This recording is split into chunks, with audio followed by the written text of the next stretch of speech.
Welcome to my channel. இன்னைக்கு வீடியோவில் சிறுதானிய ரெசிபி பார்க்கலாம். இது ஹெல்த்தியான ஒரு ப்ரௌனி பார்க்கலாம். வெள்ளைச்சோளத்தை வச்சு இன்றைக்கி நான் ப்ரௌனி பண்ணியிருக்கேன். ரொம்ப சாஃப்டாக சூப்பராக வந்துச்சு. வாங்க எப்படி பண்ணுறது பார்க்கலாம். இன்றைக்கி நான் கடையில் தான் வாங்கியிருக்கேன் சோள மாவு. இதை ஃபஸ்ட்டு ஒரு கப் அளவுக்கு எடுத்துக்கோங்க. மெஷரிங் கப்பில் ஒரு கப் எடுத்துருக்கேன். ஒரு அரை கப் அளவுக்கு நாட்டு சக்கரை எடுத்துக்கலாம். 3/4 கப் அளவுக்கு பால், கோகோ பவுடர் ஒரு 4 டேபிள் ஸ்பூனும் 1/4 கப்பு பட்டர் எடுத்துருக்கேன். ஒரு முட்டை சேர்க்க விரும்பலைன்னா நீங்கள் தயிர் 1/4 கப் எடுத்துக்கோங்க. 1 teaspoon baking powder, 1/4 teaspoon baking soda, கொஞ்சம் வால்நட்ஸு, ஒரு 50 கிராம் அளவுக்கு டார்க் சாக்லேட்டை துருவி வச்சுருக்கேன். செய்ய ஆரம்பிக்கலாம். பவுலில் ஃபஸ்ட்டு பட்டரை சேர்த்துக்கோங்க. சேர்த்து நல்லா பீட் பண்ணிக்கோங்க. கொஞ்சம் நல்லா பீட் பண்ணிவிட்டு இது கூட நாட்டு சக்கரை சேர்த்துக்கலாம். நாட்டு சக்கரை இந்த பட்டரோடு நல்லா கரைஞ்சி வரணும். அது வரைக்கும் நீங்கள் பீட் பண்ணணும். இது ஒரு 10 நிமிஷமாவது ஆகும்.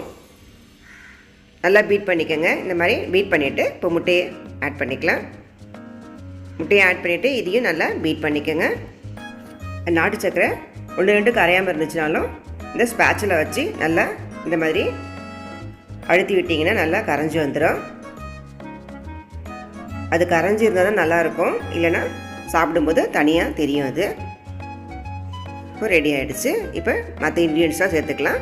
சோள மாவு, cocoa powder, baking powder, baking soda, இது எல்லாத்தையும் சேர்த்து நல்லா சளிச்சிக்கலாம். நல்லா கலந்து விட்டுக்கலாம். நல்லா கலந்துட்டு நம்ம எடுத்து வச்சுக்கிற பாலை கொஞ்சம் கொஞ்சமாக சேர்த்து நல்லா மிக்ஸ் பண்ணிக்கோங்க.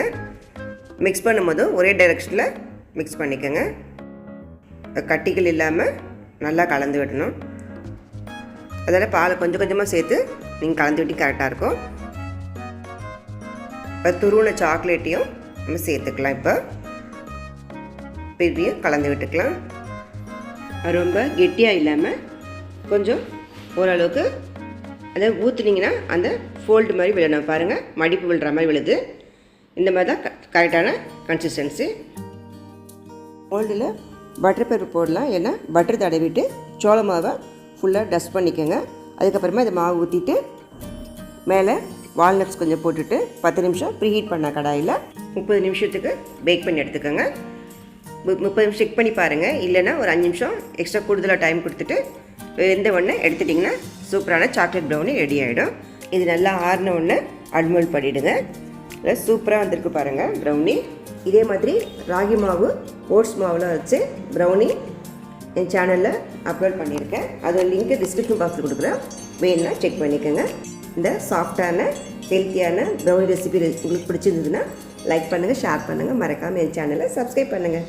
தேங்க்யூ ஃபார் வாட்சிங்.